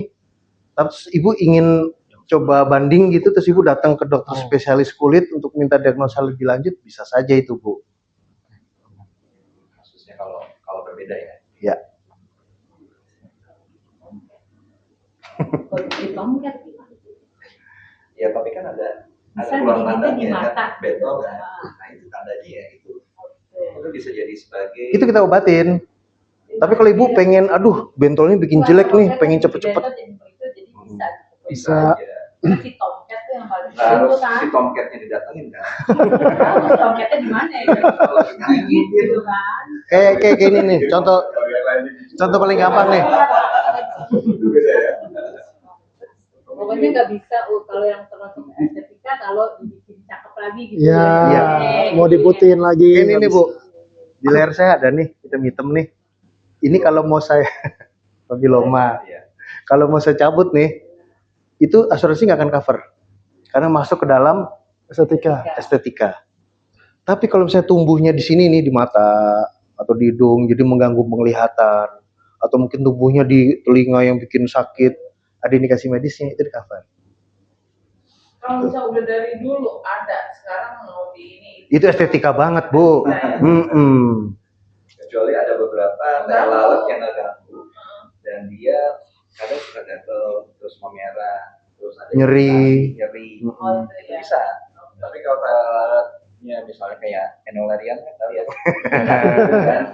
kan kata beberapa feng-shui-nya jelek nih, harus dihilangin. Itu nggak boleh. Kalau yang Genzi atau enolerian kayaknya. Itu nggak boleh. Kalau operasi katarak termasuk rawat jalan atau rawat inap? Dia masuknya ke One day. Katarak, Tergantung dokter biasa sih. one day surgery malah bisa. Bisa aja. Enggak ya? Nggak bisa di Nggak, katarak nggak bisa sehari ya. Biasa tergantung dokter sih, Bu. Biasanya tergantung dokter. Katarak di cover, lasik yang nggak di cover ya, Bu? Katarak, tapi masuk inap. Nggak harus sih, kalau rumah sakitnya bisa. Biasanya tergantung dokter sih, Pak. Tergantung dokter. Ada yang harus Kalau- inap, ada yang boleh pulang. Izin cerita, Bu. Jadi teman saya punya papa, dia katarak. Kalau memang yang memungkinkan sehari, itu hitungannya one day gitu. Iya. Iya, tapi semua balik atas rekomendasi dokter sih. Gitu. Kalau nggak ada komplikasi, Kalau ternyata dokter indikasi bilang, oh ini nggak bisa nih, nggak kuat atau apa kan, biasa nginep, harus biasanya nginep sih gitu. itu kan langsung pulang ya. Ya, Oh itu bisa di cover. bisa, Bisa di cover. Kalau lasik yang min, Lasik nggak bisa di cover. nggak bisa. Saya juga lasik nggak bisa di cover juga, karena hitungannya estetika. Jatuhnya Nah. estetika. Betul. Karena itu bukan kayak kecelakaan, gitu bukan. Ya, gitu. Ya. gangguan mental Pak. Kan gangguan mental nggak semua ODGJ ya Pak. Ya. Ya. Beda Bu. Stres Iya, kerja. maksudnya gini, ada case kan ada yang dibilang OCD Pak ya. Ya. Ya, OCD. Nah, itu apakah termasuk dalam Iya. pengecualian atau masuk. tidak? Karena itu kan harus ke psikolog atau psikiater. Kan nggak selalu orang gila Pak ke situ. Memang bukan gila. Audisi itu dia orangnya yang Rapi. Iya. Ya. Kayaknya dia tuh nggak bisa harus bersih-bersih gitu. Iya, paham. Itu nggak masuk Pak. Ya, konotasi orang gila atau ODGJ dengan yang gangguan mental Iya. ini berbeda Bu. Hmm. ODGJ lebih konotasinya yang ada di RSJ ya. Iya. Nah kalau yang mental health ini mungkin ya mungkin kita juga bisa terkena salah satunya karena stres kerjaan misalnya. Jadi ya tadi yang saya contohin banyak lamun, terus ngomong sendiri, ketawa sendiri dan sebagainya, itu bisa jadi. OCD juga bisa sebenarnya masuk ke dalam ranah gangguan jiwa. Itu yang nggak bisa. Sejauh ini asuransi belum mau cover. Nggak ada batasan misalnya dari risu medisnya gitu, misalnya dari diagnosanya ya bukan termasuk dalam pengecualian gitu, ini karena memang Jika itu ditangani oleh psikolog atau psikiater itu udah pasti masuk pengecualian. Termasuk kayak anak gangguan tumbuh kembang. Itu kan bukan dokter kan? Iya. Tapi harus psikolog atau psikiater itu masuk dalam pengecualian. Yes. Jadi yang ditangani oleh psikolog atau psikiater. Vitamin di cover. Vitamin di cover ya Bapak Ibu. Selama tidak berdiri sendiri sebagai penunjang dari obat dalam jumlah yang wajar dan bukan produk MLM. Oke. Contohnya MLM apa? Omega 3. Saya nggak tahu deh itu MLM. Blackmores biasanya. Kayak omega 3 Selama- dengan D3 itu kan digabung tuh ada tuh ya itunya. Ya, jadi kan kadang harus ada obat utamanya. Namanya dulu Pak. Jadi dia untuk mendukung obat. Mendukung obat. Yes, bukan tidak bisa berdiri sendiri. Cuma diresepin beli vitamin doang gitu misalnya. Beli Dok saya lelah Senturi. banget dok gitu. Itu nggak bisa. Pak, kalau operasi tataran itu termasuk kemudahan apa? Kecil. Benda kecil. Benar kecil ya. Betul. Kecil, kecil. Oke, sekarang saya mau jelasin terkait customer portal yang kita miliki nih. Ini kita berikan. Kita ada 2 portal kita. Portal employee yang bisa diakses oleh masing-masing karyawan dan juga portal employer yang dipegang oleh pihak PIC perusahaan. Dalam hal ini Pak Edi. Bedanya kalau portal employer itu udah pasti langsung dapat kita kasih. Yang employer itu sudah pasti kita kasih untuk PIC perusahaan. User ID dan password sudah kita kasih. Sementara kalau employee, kalau mau mengaktifkan, kita butuh alamat emailnya, karena nanti kode OTP akan kita kirim ke sana. Nah, dengan portal employee, nanti Bapak Ibu, teman-teman bisa mengakses sendiri melalui gadgetnya. Ya kan? Baik di portal employee maupun employer yang dimiliki oleh Pak Edi, itu bisa ngecek informasi polis, informasi kepesertaan, manfaatnya, klaimnya, dan juga status rekanan klinik rekanan yang terdekat. Ya, bedanya kalau di employee dari gadget itu dia bisa ngedownload e-card.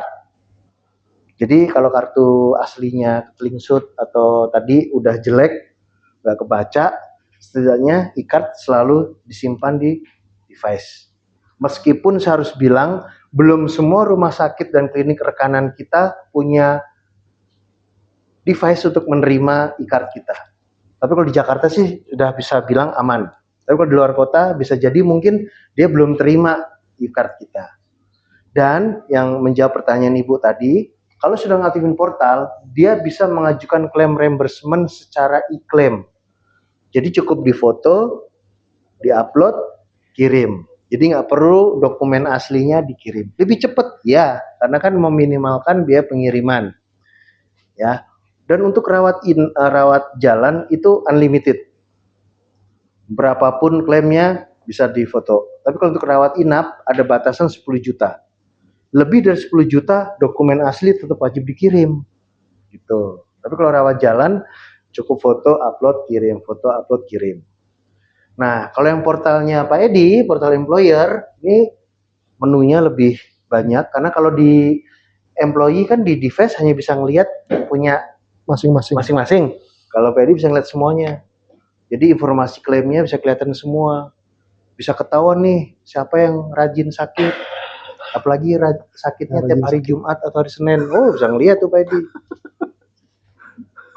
Terus juga bisa melakukan penambahan pengurangan karyawan. Itu portalnya.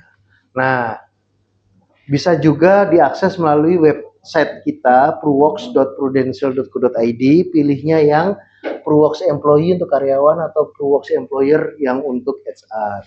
Tampilannya kurang lebih begini, Pak. Ada menu-menunya tadi itu yang untuk melihat manfaat, klaim, lalu juga untuk melihat rekanan rumah sakit dan klinik. Kalau untuk si karyawan, karena dari HP tampilannya lebih kekinian lah ya. Statusnya ada sebelah kiri.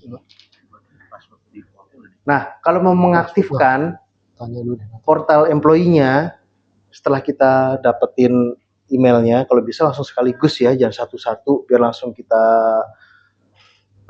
integrasikan di sistem. Nanti akan terima welcome letter. Welcome letter, silahkan mengaktifkan portalnya. Langkah yang pertama adalah masukin nomor polis, nomor peserta, user dan password bikin sendiri. Sama kayak kita bikin akun GoPay atau akun OVO, user dan password kita bikin sendiri. Nanti tinggal diklik persetujuannya aja, kode OTP akan terkirim ke email yang tadi sudah disampaikan ke kita. Masukin kode OTP, udah bisa masuk ke dalam aplikasi portalnya di sini. Mau ngelihat rumah sakit rekanan berbasis Google Map gitu kan, jadi kalau lagi mudik itu bisa ngecek. Atau kalau mau ngajuin e-claim submission tadi, stepnya tuh Warga Padma hanya 5 step aja. Pilih mau ngeklaim rawat inap atau rawat jalan, foto dokumennya kalau bisa dibikin jadi satu file ya, jangan kwitansi satu foto upload, rincian jangan. Semuanya aja dulu, kalau perlu dibikin jadi satu file PDF gitu, baru diupload. Jadi cuma satu berkas file aja yang diajuin. Kalau mau ngunduh e-card juga ada juga di dalam portal. Saya sendiri juga nyimpen e-cardnya karena saya sudah 2 kali kehilangan kartunya. Bayar nggak itu? Bayar 25.000 per kartu ya, kalau hilang. Fisik, kartu fisik. Jadi simpen e-card aja. Terus bagi yang peserta yang memiliki benefit rawat jalan, kita itu juga kerjasama dengan Halodoc. Jadi bisa kita linkkan ke Halodoc. Jadi mau konsultasi dokter, beli obat itu sudah bisa lewat Halodoc. Saya sendiri pengguna Halodoc dan keunggulannya Bapak Ibu, karena kita kerjasamanya dengan Halodoc cukup eksklusif. Kalau misalnya mau konsultasi dokter dengan menggunakan Halodoc, itu biaya dokternya itu gratis. Saya izin beredar ya. Jadi kalau misalnya saya mau pilih dokter, mau chat, itu di sini ada tulisannya dijaminkan dengan Prudential. Ada sih yang berbayar, tapi saya selalu pilih yang Gratis. dokternya yang gratis atau free, dijaminkan oleh Halodoc, dijamin oleh Prudential. Seperti itu. Ya, Bapak Ibu ya. Jadi udah gitu, beli obatnya kan juga tinggal dari situ ya. Nah, kalau Ibu ke rumah sakit naik taksi, taksinya bisa direimburse nggak? Nah, sama. Ongkirnya nggak kita cover ya. Jadi hanya konsultasi dokter dan obatnya saja. Katanya pakai ambulan, Pak. Ambulan hanya bisa di cover. Tadi Pak Denny udah dijelasin ya.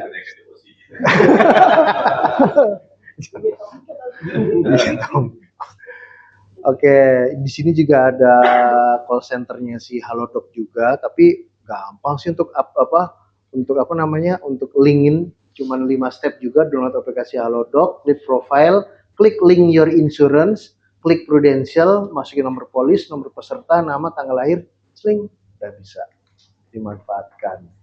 Kalau masih ada kendala, kita punya beragam layanan komunikasi yang bisa diakses. Tadi ada portal, ada telepon, dan juga ada WhatsApp 24 jam. WhatsApp 24 jam ini sebetulnya bisa untuk nanya banyak hal, manfaat asuransi, atau untuk kalau bisa terjadi kendala di rumah sakit. Misalnya udah boleh pulang sama dokter, tapi kok lama nggak kelar-kelar, bisa nelfon sana. Atau pada saat masuk rumah sakit perlu proses lama. Sebetulnya gunanya untuk itu. Tapi dalam kenyataannya paling sering WhatsApp 24 jam ini digunakan buat nanya limit rawat jalan. Saya sisa berapa ya limitnya? Kayak contohnya kayak gini. Berapa sisa limit rawat jalan saya? Karena ya tadi saya bilang, kita nggak bisa ngelihat limit rawat jalannya sisa berapa. Kita hanya bisa melihat limit awal dan limit penggunaan. Jadi harus tinggal ngitung. Tapi saya yakin sih kalau dari BPR lebih jago ngitungnya daripada kita ya. Tapi kalau mau nanya juga nggak apa-apa, sisa limitnya sisa berapa dan sebagainya. Oke, dari saya sudah selesai. Ini tinggal contoh klaim-klaim reimbursement aja. Saya rasa bisa kita skip contoh-contoh kwitansinya. Ada pertanyaan? Ya. Rata-rata kan di sini usia karyawannya kan under 40 ya. Artinya kalau sakit juga yang udah terlalu ke rawat inap atau apa. Kayak rawat jalan berarti. Kita biasanya batuk, flu, demam, yang kadang-kadang kita juga masih masuk. Nah, boleh nggak kita menggunakan fasilitas ini, misalnya kayak diabetes Roxy, terus kayak Kimia Farma, kita klaim untuk kita beli obat-obat flu misalnya, batuk atau pusing. Oh, hanya beli obatnya aja? Biasanya kan ada dokter juga kan di sana kan. Oh, kalau memang ada dokternya bisa konsultasi di sana. Tapi sekali lagi, kalau nggak ada indikasinya, dok saya nggak ada sakit sih dok, tapi stok di rumah obat udah habis gitu. Boleh nggak dok diresepin? Itu nggak akan di cover. Sekali lagi, sakit. Oh tetap sakit, batuk, gitu. tapi obatnya minta dibanyakin. Bukan beli obat aja, kayak pusing kita ke kimia. Jadi sudah ada resepnya. Ada dokter, kita konsultasi di situ. Biasanya kadang-kadang nggak ada. Saya pernah di perusahaan ya, sebelumnya. Saya pernah gitu kayak sakit terus obat. Itu nggak ada biaya waktu konsultasi di dokter di Kimia Farma. Biasanya langsung beli obat kayak apa gitu. Jadi kayak datang, saya pusing nih, oh yaudah beli obat ini aja, terus ibu beli obat itu, bisa diklaim nggak gitu maksudnya? Ya biasanya mereka biasanya kalau saya sih tanya, kira-kira obatnya apa ya? Nanti mereka kasih tuh gitu. Bikin yang Farma, Roxy. Takutnya pas diklaim ke kita kan nggak tahu nih ceritanya. Yang masuk ke kita kan hanya berdasarkan dokumen yang masuk. Waktu itu dari pengalaman kantor sebelumnya, saya pakai kartu, saya lupa kartu apa. Dikasih kartu, nanti sama mereka ada validatingnya, ada dicek dulu ya, kita tunggu. Nanti oke, ini ada yang nggak di cover vitamin ini, nah kita bayar sendiri. Tapi kalau obat-obat itu di cover. Tapi apa kita kerjasama? Nah, atau mungkin Medika atau SOS juga ngerti. Kita sebenarnya kerjasama juga sama Kimia Farma. Kimia Farma itu kerjasamanya dalam segi cashless-nya ya. Tapi tetap yang namanya kita sebagai asuransi kesehatan, kita akan menjamin selain obat harus ada indikasi medisnya dulu. Indikasi medis itu tahunya dari mana? Tahunya pastinya akan dari dokter. Jadi kalau misalnya saya sakit batuk pilek datang ke Kimia Farma yang notabene cashless, nggak serta-merta saya langsung dapetin obat yang tanpa harus ada resep dari dokter. Karena nanti Admedica sebagai penjamin kami, providernya kami, itu pasti akan verifikasi dulu obatnya, misalnya obatnya Panadol misalnya ya. Obat Panadol ini untuk sakit apa?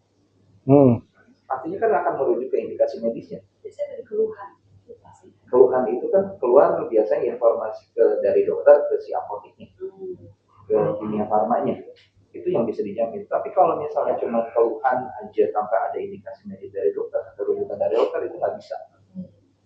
Jadi saran saya sih better pakai Halodoc aja daripada better pakai Halodoc aja. Konsultasinya juga masih sambil tiduran, nonton TV di rumah, dok saya pusing, resepin obat, belum datang.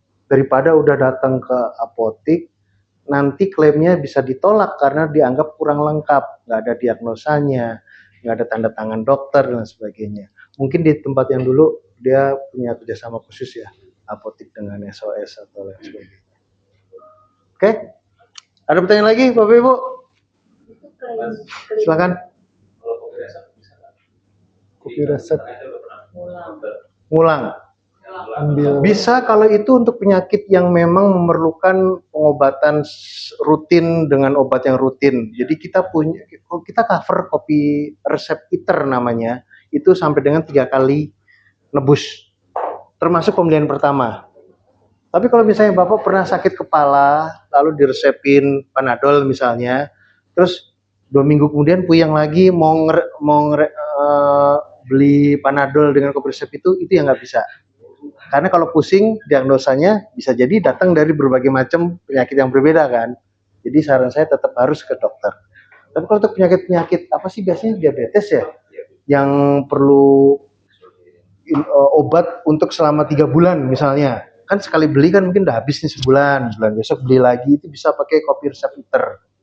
Tapi kalau untuk penyakit biasa, saran saya tetap harus ke konsultasi ke dokter dulu. Nggak bisa pakai kopi resep yang minggu lalu atau 2 minggu yang lalu. Oke? Jika ada pertanyaan, ada keluhan, sudah dicatat semua nomor telepon, WhatsApp 24 jam. Pembayaran klaimnya kemana, Pak? Pembayaran Sudah ada data rekening. Oh, sudah. Jadi Oke. ya Pemilik kartu ya. Ya. Jadi kalau ada klaim reimburse sudah bisa kita bayarkan ke rekening Rawat masing-masing. jalan apakah semua dokter ya, dalam arti kata misal di rumah nih ada dokter praktek, kita ke dokter praktek itu nih, dia bisa mengasih resume di diagnos apa dia bisa kasih, apakah bisa diklaim? Bisa. Tapi reimburse. Iya, sistem reimbursement bisa ya. Dan beneran buka praktek ya, Bu? Karena kan nanti kan di kwitansinya kan ada surat izin prakteknya. Iya, ada. Itu bisa ya. Tidak harus bekerja sama dengan Medika ya. Yes, betul. Berarti sistemnya Reimburse sama seperti tadi Bapak tanya waktu di luar negeri gimana? Reimburse jatuhnya. Karena rekanan Medika baru ada di Indo. Untuk kalau pembedahan seperti patah tulang. Misalnya kan harus pasang pen. Nah, untuk pembedahan untuk lepas pennya itu masih baru lagi berarti untuk limitnya. kan ada pasang pen dan Kan pada saat pasang pen pembedahan dong Pak masuk limit pembedahan kan? Pasangnya di kita, bongkarnya juga di kita. Iya. Itu akan tetap. Itu berarti refill baru Pak. Ya, pasti karena biasanya pasang pen sampai Nggak mungkin kurang dari 10 hari. Enggak maksudnya ya tapi itu dia Bisa. akan Ya, ini kan? di cover. Ya. Ya, karena sudah lewat 10 hari kan sudah refill. Refill ulang. Dengan penyakit yang sama ya Pak. Iya. Tunggu untuk penyakitnya. Kalau untuk penyakit berbeda tanpa masa tunggu 10 hari. Oke, jika tidak ada pertanyaan, saya kembalikan ke Pak Edi atau Pak Endro. Pak Edi. Oke. Baik, terima kasih dari tim Prudensial, Pak Deni, Pak Bagas, Pak Endo, Pak Edi, Bu Yofi, Mas Edi, Bu Dini. Hari ini kita sudah mendengarkan sedikit sosialisasi dari Prudensial terkait benefit rewards yang kita sudah jalankan dari Januari ya sebenarnya ya. Dan untuk kelengkapan administrasinya nanti saya akan lengkapkan, terutama untuk alamat email, agar portalnya masing-masing masuk ke masing-masing karyawan ya Pak ya. Ya. Jadi saja kita berharap dengan benefit yang tidak disediakan perusahaan bisa menambah motivasi dan dalam bekerja. Ya, kita kembalikan.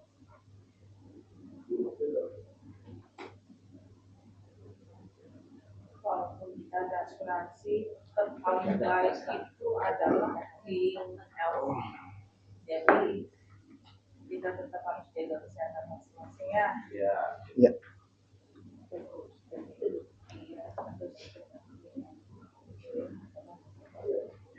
Ya paling terima kasih ya Pak Hendro, Pak Bagas. Jadi memang ini rencana yang memang sudah kita jalankan di 2025. Ini syukur bisa realisasi. Kita berharap bisa memanfaatkannya, bisa cover risiko kesehatan bisa terjadi kapanpun ya kita semua. Jadi itu memang tahun 2025 kita secara historis banyak karyawan kita yang mengalami gangguan kesehatan yang sampai harus operasi terus rawat inap. Itu kita kita harus menjamin lah kesehatan karyawan kita. Ya. Jadi harapannya ini bisa benefit ini bukan kita abuse untuk hal-hal yang tidak baik ya, tapi untuk kebaikan kita, dan tapi juga itu juga meningkatkan ya rasa kepemilikan kita kepada perusahaan kita, karena sebagaimana perusahaan peduli pada kesehatan kita, ya kita peduli pada kesehatan kita dan produktivitas kita yang dihasilkan dari kesehatan yang sehat. Ya, sekali lagi kita manfaatkan dengan baik. Terima kasih sekali lagi. Terima kasih, Pak. Terima kasih Pak Sandi. Terima kasih. Oke. Sudah? Udah. Kalau dari kami, terima kasih Pak Sandi, jajaran direksi, manajemen, dan teman-teman semua. Cukup senang sudah bisa bekerja sama ya. Intinya nanti kalau ada apa-apa bisa hubungin saya, nanti Pak Edi yang langsung hubungin saya. Terima kasih, semoga ke depan kita komunikasinya lancar. Yang pasti kita akan memberikan semua pelayanan yang terbaik. Pak Sandi, itu aja. Paling dari aku cukup itu aja. Nanti untuk portal kita akan sering komunikasi dengan Pak Edi lah, supaya teman-teman semua di sini bisa dapat manfaat yang maksimal lah, seperti itu. Paling dari aku sekali lagi atas saya mewakili Pak Denny, Pak Bagas, dan saya pribadi terima kasih Pak Sandi, Ibu, teman-teman semua. Terima kasih Pak Edi. Thank you. Thank you. Ini ada foto bersama kita. Ada foto bersama ini. Boleh? Oh iya. Oh iya, sorry.